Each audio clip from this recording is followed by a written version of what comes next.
Hello Pinky, hello Chintu. Hello Chintu and Rahul, how are you both? Hey friends, nice to meet you both here. Friends, तुम्हें पता है आज Hindi and Sanskrit पाठशाला channel पर new video upload हुआ है। हाँ राहुल, यू आर राइट। आज मेरे को भी मेरे मोबाइल फोन पे न्यू वीडियो अपलोड का नोटिफिकेशन आया था। Same here guys, I also got a notification. So why not guys, let's watch the video together and learn something new. Yes, let's learn Hindi. Yes. करते हैं next प्रश्न।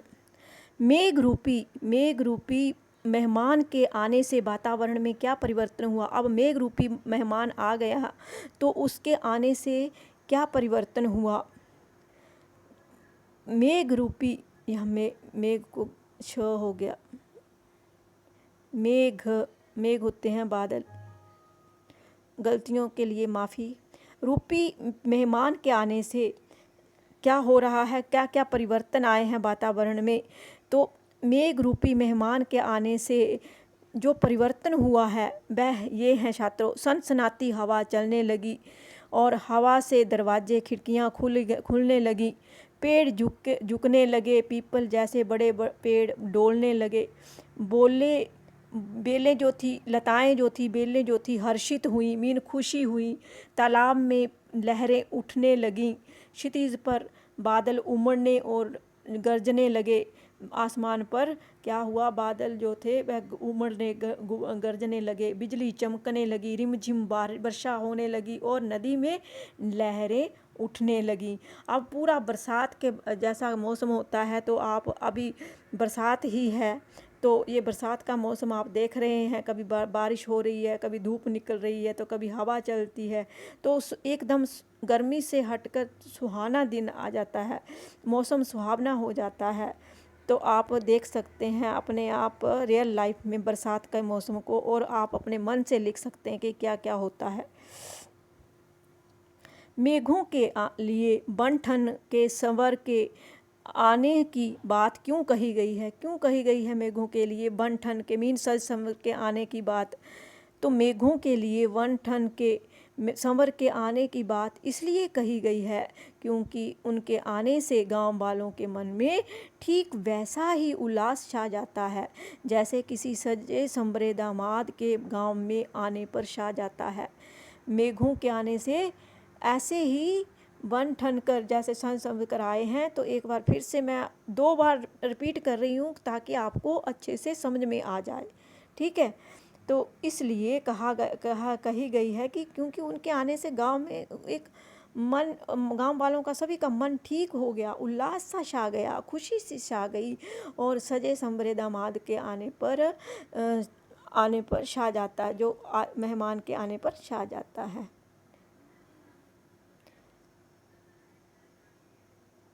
प्रश्न number 8। कविता में जिन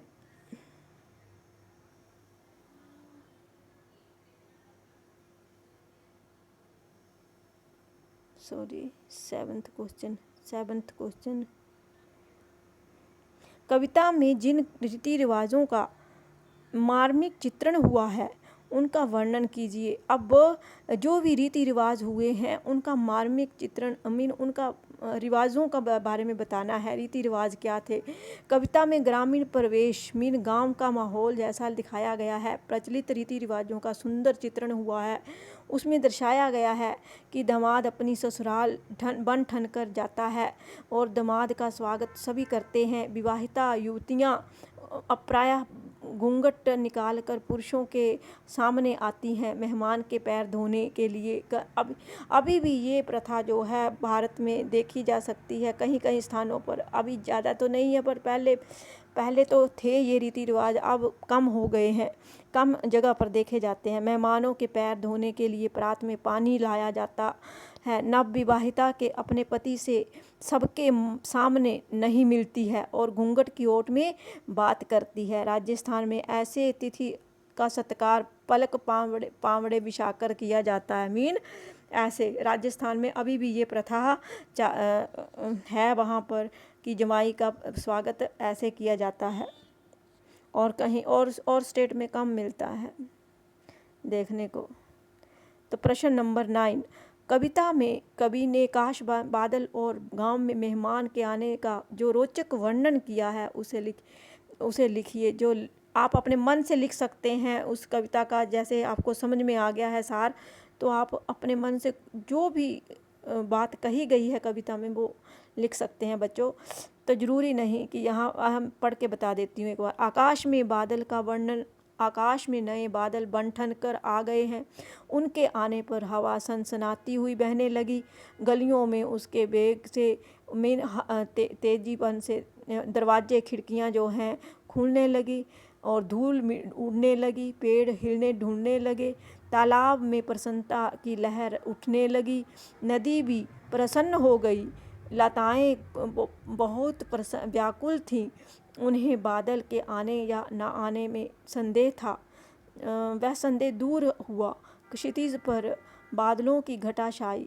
बिजली चमकने लगी और रिमझिम वर्षा होने लगी। गांव में मेहमान का वर्णन। शहर में से दामाद बन ठन कर गांव हुआ।